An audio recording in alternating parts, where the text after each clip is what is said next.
Let me tell you something.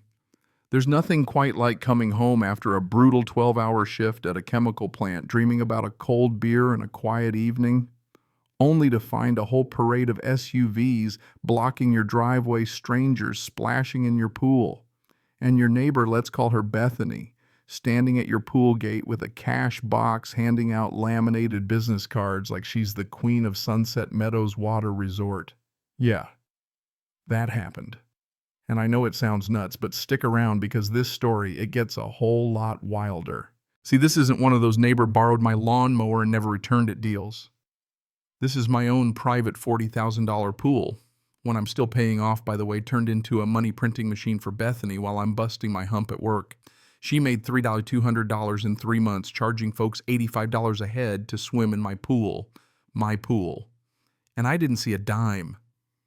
If you think I'm exaggerating, wait till you hear how deep this rabbit hole goes. But let me back up a sec, because every good disaster story needs a little context. Name's Trevor McKenzie, 52 Chemical Safety Inspector for Monroe County. Not exactly a glamorous gig, but hey, it pays the bills and keeps people from poisoning themselves with industrial solvents. My life took a sharp left turn about 18 months ago. Ugliest divorce you ever saw. My ex took half of everything except the one thing I refused to let go of this house, and more importantly, the pool. Why? Well, I'm a type 1 diabetic, and swimming's just about the only exercise that doesn't send my blood sugar into orbit. Plus, my twin girls, Emma and Sophie, 15, love it here. Every other weekend, it's our little oasis. And for those hours, I almost feel like a decent dad. Now enter Bethany Ashford. She's about 42, married to Marcus, the local bank manager. Guy's always out of town, so Bethany's got too much time, too little supervision, and a weird obsession with running the HOA like it's her own personal fiefdom. She even gave herself the title of compliance officer, which, let's be real, is something she made up so she could write nasty grams to anyone whose grass got a quarter inch too long. You know the type, white capri pants iPad always in hand like it's a government badge. Her whole world revolves around being in charge, solving problems nobody asked her to create. I'd read the HOA bylaws cover to cover after the divorce, painful but necessary. According to the book, my pool is private property, no question about it. But that didn't stop Bethany. The first violation happened when I took the girls to their mom's folks for the weekend. Came home to find my backyard trashed pool tiles sticky with sunscreen cigarette butts floating in the filter, the whole place reeking of cheap wine and expensive sunscreen. My security cam showed Bethany barking orders at a catering crew she'd hired to set up a bar on my pool deck. Blood sugar spiked so high I had to jab myself with insulin in the driveway just to keep from passing out. I marched over to her house, knocked on her door. She opens up silk robe, glass of wine. "Oh, Trevor, that was just a little property value assessment." "Nothing to worry your pretty little head about." Property value assessment. I should have known right then I wasn't dealing with someone rational. Monday morning, she's at my front door, 7:00 a.m., sharp, with a squad of people she claims are HOA board members and aesthetic consultants. Most of them looked more like the country club brunch crew than anything official. They stroll right into my backyard, snapping photos. One lady even brought a professional photographer. "We simply can't have substandard facilities bringing down the neighborhood appeal," Bethany says, like she's the Queen of England. So I did what any self-respecting chemical safety inspector would do. I documented everything, put up no trespassing signs in 4 languages, added emojis. Thanks, girls, changed my Wi-Fi password from Pooltime 2023 to something that'd make a sailor blush. Tuesday, peace and quiet. Wednesday, not so much. Carl, my retired cop neighbor, gives me a heads up. Bethany's filed a formal HOA complaint about my hostile signage. 3 pages long, complete with red circles around the emoji signs, claiming I'm psychologically unstable because of my divorce. HOA calls an emergency meeting Friday. Bethany shows up with a PowerPoint about community cohesion, clicks through photos of my signs, zoomed in so the emojis look menacing. When she gets to the psychological indicators of antisocial behavior slide, I almost spit out my coffee. I stand up, folder in hand, OSHA-approved warning signs. I say, internationally recognized, nothing cryptic. The board votes to table the sign issue. Translation, even they thought she was nuts. But Bethany, not done. I come home Monday to find commercial-grade patio furniture and a mini fridge by my pool. Bethany and her swimsuit mafia sipping frozen margaritas like it's the Ritz. The furniture ensures proper sight lines for property evaluation. She chirps, waving her glass. Then her friend hands me a 20, says it's the inspection participation fee.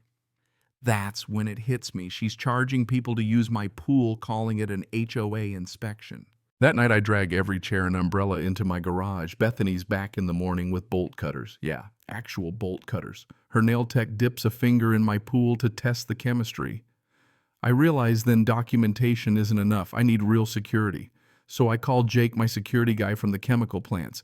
He hooks me up with cameras that'd make Fort Knox jealous license plate readers cloud backups hidden in birdhouses and garden lights. Every time someone sets foot in my backyard, I get a ping on my phone. In the first week, I catch 17 trespasses, landscape designers, energy flow testers, you name it. Each one goes in my evidence folder. Then Bethany crosses the line. She creates a Facebook page, Sunset Meadows Pool Experience. My pool, her business. $75 a head. 43 RSVPs for that Saturday.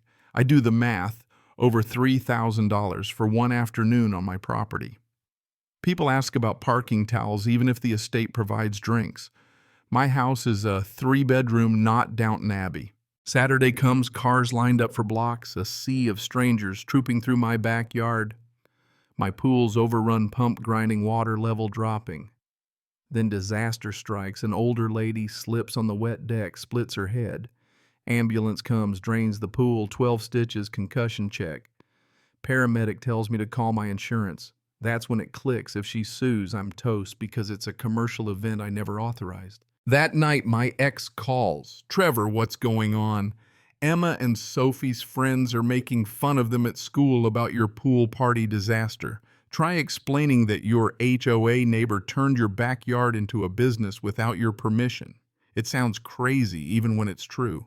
I'm sitting in the garage surrounded by months of evidence videos, receipts, repair bills, and it hits me. Bethany's not just breaking HOA rules, she's breaking real laws. And I know just who to ask for help. My ex, Linda, works at the city planning department. Turns out not only does Bethany have 0 permits, but the original HOA bylaws strictly ban commercial use of any lot. No exceptions. Trevor, what that woman's doing is illegal. 6 different ways, Linda says, furious on my behalf. I dig deeper. Permits, zoning, business licenses. Bethany has nothing. I gather everything. Call Rebecca, the sharpest property attorney I can afford. She confirms what Bethany's doing is criminal trespass and commercial fraud. She helps me file complaints with the city health department and sets up the paperwork for a civil suit. But I want to make sure Bethany can't run her business again. So I tap into my chemical safety background, reach out to Maria, a friend in medical supplies.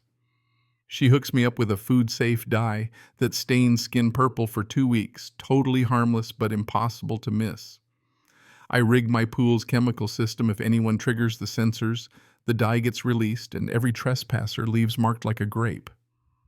I double-check with Rebecca, completely legal.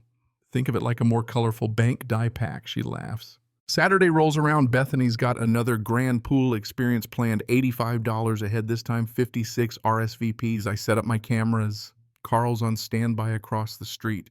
First guests arrive. Bethany at her check-in table, business cards, even wristbands for guests. Some local influencers live streaming the whole circus to thousands. At 4:15, I get the motion alert, pool's packed. Bethany's mid-toast influencers gushing about the exclusive luxury experience. I hit the button. Within a minute, purple swirls spread through the pool. People start screaming as their skin and swimsuits turn purple. Chaos. The influencers still streaming now, broadcasting a full-blown disaster. Bethany, splattered head to toe, tries to calm the crowd, but no dice. That's my cue. I step outside, folder in hand, Carl at my side. Ladies and gentlemen, you're on private property. I announce as 15,000 people watch live online. I explain the die-safe legal and proof of trespass. Show security footage of Bethany running her illegal business.